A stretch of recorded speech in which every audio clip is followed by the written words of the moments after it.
Pada zaman dahulu kala, di tengah hiruk-pikuk kehidupan, hiduplah seorang nabi yang dipilih langsung oleh Allah Subhanahu wa Ta'ala. Beliau adalah Nabi Yunus alaihi salam. Allah menugaskan beliau untuk memberikan peringatan, membimbing kaumnya yang tengah tersesat jauh dari jalan kebenaran. Nabi Yunus berdiri di tengah kerumunan, mencoba menyampaikan pesan. Namun, orang-orang berpaling atau tidak acuh. Wajah Nabi Yunus menunjukkan kesedihan dan kekecewaan. Namun, sungguh menyedihkan.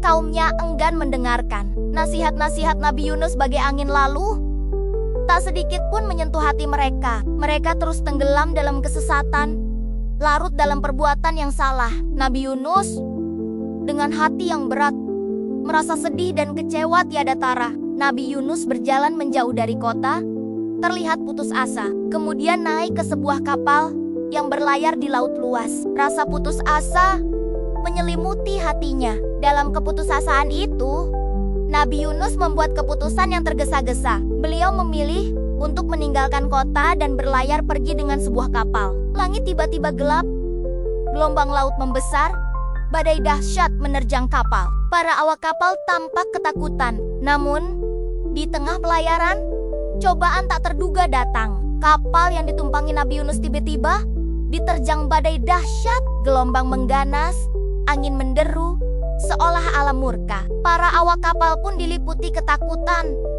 Mereka yakin badai ini adalah hukuman dari langit. Nabi Yunus berdiri di tengah badai, mengakui kesalahannya dengan wajah penuh penyesalan. Kemudian melompat ke dalam laut yang bergelora.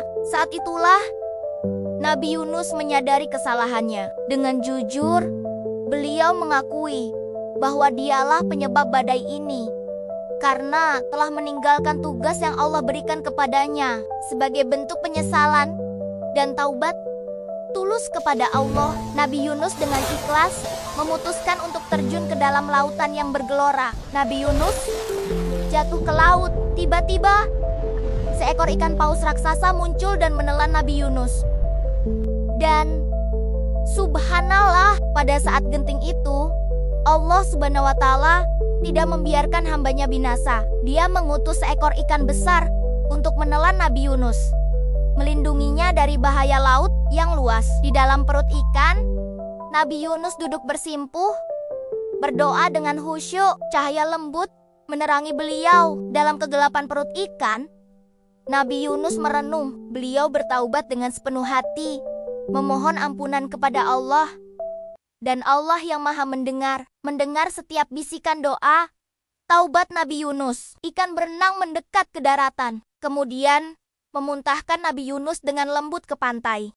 Allah kemudian memerintahkan ikan itu untuk memuntahkan Nabi Yunus kembali ke daratan dengan selamat. Setelah peristiwa luar biasa itu, Nabi Yunus kembali ke kaumnya. Kali ini, mereka mendengarkan nasihatnya. Hati mereka terbuka, dan mereka pun bertaubat dengan tulus kepada Allah. Latar kota kembali damai, orang-orang saling membantu, menunjukkan perubahan positif. Cahaya keimanan menyinari mereka. Allah Subhanahu wa Ta'ala pun mengampuni mereka, menunjukkan betapa maha pengampun dan maha penyayangnya Dia. Dari kisah luar biasa Nabi Yunus ini, kita belajar satu hal yang sangat penting, bahwa Allah Subhanahu wa Ta'ala selalu membuka pintu taubat selebar-lebarnya. Dia akan selalu memberikan kesempatan untuk kembali kepadanya dan mengampuni dosa-dosa kita, asalkan kita bertaubat dengan tulus dan bersungguh-sungguh. Ambil hikmahnya, atau semoga bermanfaat. Semoga kisah ini menguatkan iman kita. Amin.